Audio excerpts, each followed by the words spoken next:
Hello and welcome to our next session on listening.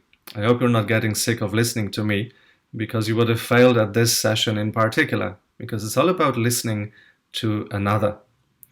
We know it's difficult to listen. We know it's difficult to find somebody who listens well. But I'm sure if I asked you, can you call to mind those people whom you feel listened to you well, you would be able to name at least a few. But those few people really left a mark on you. They might not have done much else for you, but because of the way they listened to you, you will forever treasure them. You will hold them close in your heart. You will remember them. And those people will stand out. And that's the person that you are asked to become as well.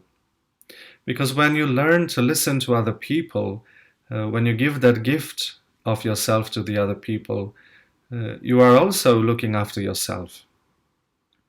Because in the end, you are living the gospel. You are becoming God for others. And that means that you can sleep well at night. You can look back over your day and say, well, Lord, I've done what was mine to do.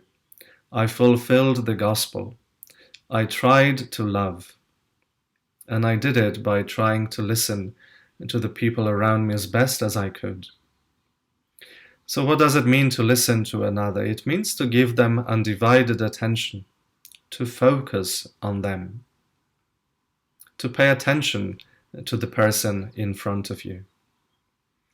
And that means that not all settings are suitable for that. We have to make a judgment call and say, well, look, you trying to share your life story with me 10 minutes before I celebrate my next Mass, and when I have to do this, that, and the other, is probably not the right time. I won't be able to give you that attention that you deserve and that you need. So let's make time. So for those most important moments of our life where we need to communicate that deeply with our loved ones, with somebody we work with, we need to set aside a specific time in a setting that will minimize those distractions I talked about, so that actually I can be fully attentive to you, so that you can get the attention that you need and that you deserve. Because this is important and you matter to me. So let's clear away distractions.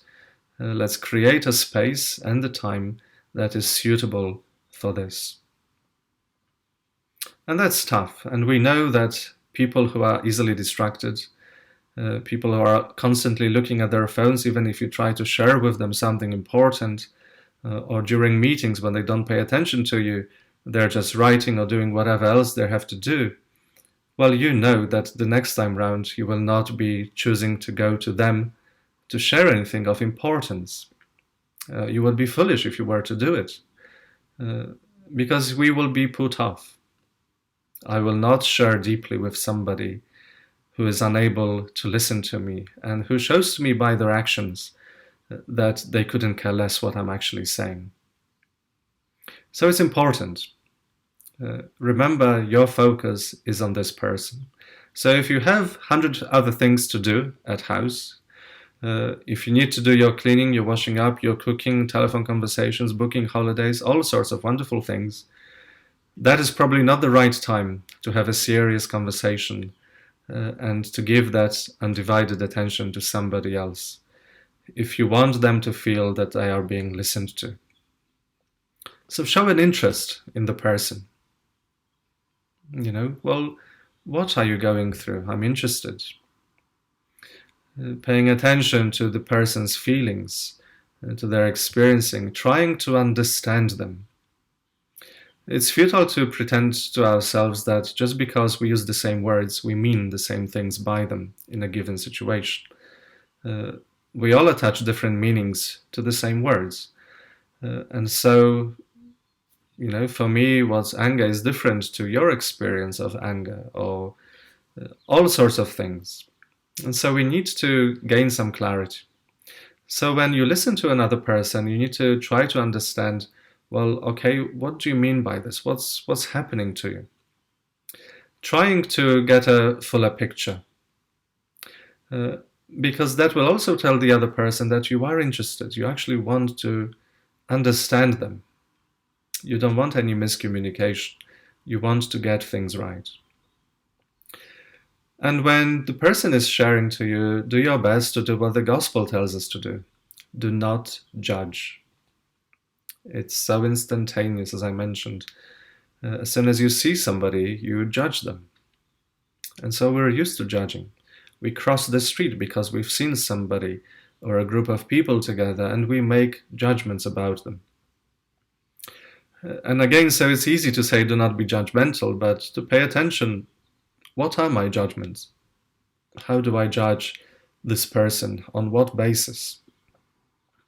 Be attention simply to what my judgments are, so that I can do something about it. And be a mirror to that person. You're not judging what the person is saying. You're trying to reflect back to them. Okay, so this is what's happening. This is what I'm getting. Is this the right picture I have of you? Are we on the same wavelength here? At the same time, avoid many questions. You're not interrogating somebody.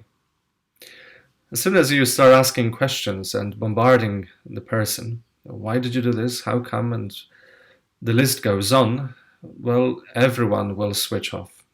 Everyone will put up their defenses and go on the attack, because they will themselves feel under attack. So asking too many questions is not helpful to your ability to understand, to appreciate the other person, and to have respect for them. Some are essential, we need to, but we need to pay attention. And the other thing about yourself is don't get hooked in to somebody else's feelings or emotions. Because the other person might be having a very bad day, they might be very angry, might be depressed, sad. And the point is, when you're listening to them, you don't absorb all this into yourself. So a great listener is not somebody who gets angry just because the person I'm listening to is angry, but I'm able to remain myself. I can understand, I can appreciate you, I can respect you. But that doesn't mean I have to feel the same thing that you're feeling right now, or to agree with you even on various things.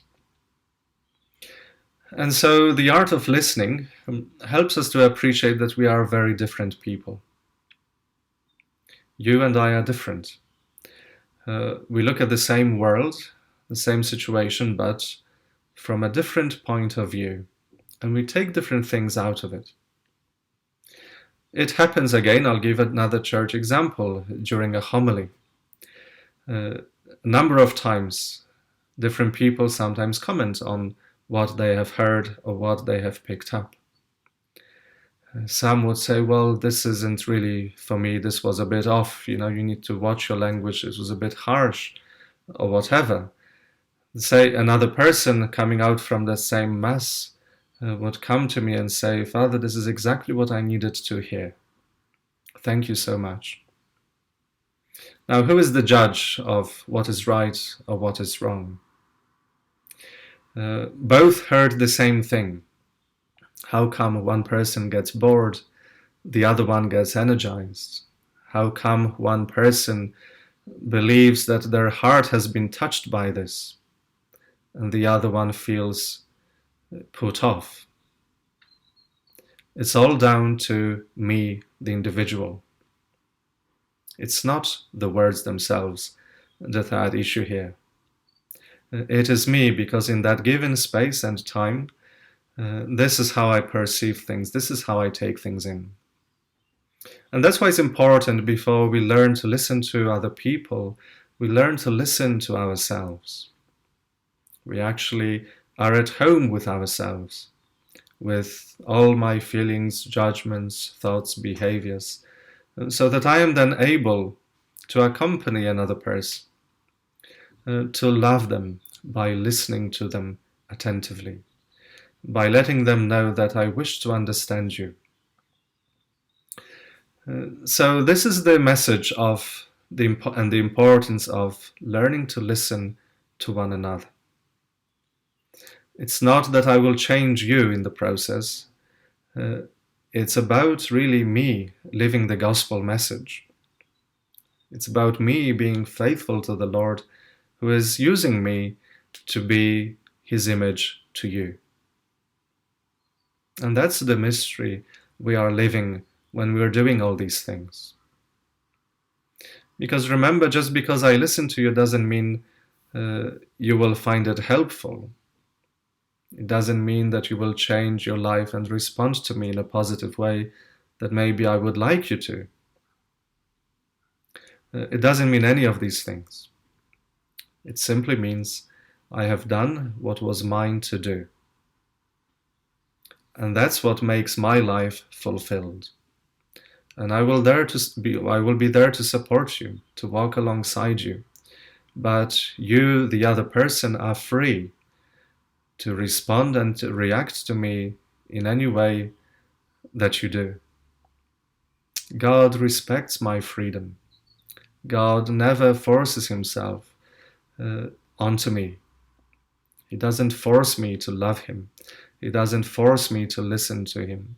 He doesn't dominate me in any way, shape, or form. And that's what I'm asked to do as well when I listen. It's a great exercise of self-emptying yourself, learning to be non-judgmental, learning to value the person opposite me for who they are. They don't have to do anything else. They don't have to change in order to be valued, just as you don't have to change in order to be valued and loved by God. So there's so much that takes place in those special sacred moments when we actually listen attentively to one another. And so let's pray that we may learn. Let's pray that we will never give up listening. And let's pray that we will actually experience the joys of doing this, the joys of giving love to other people. God bless.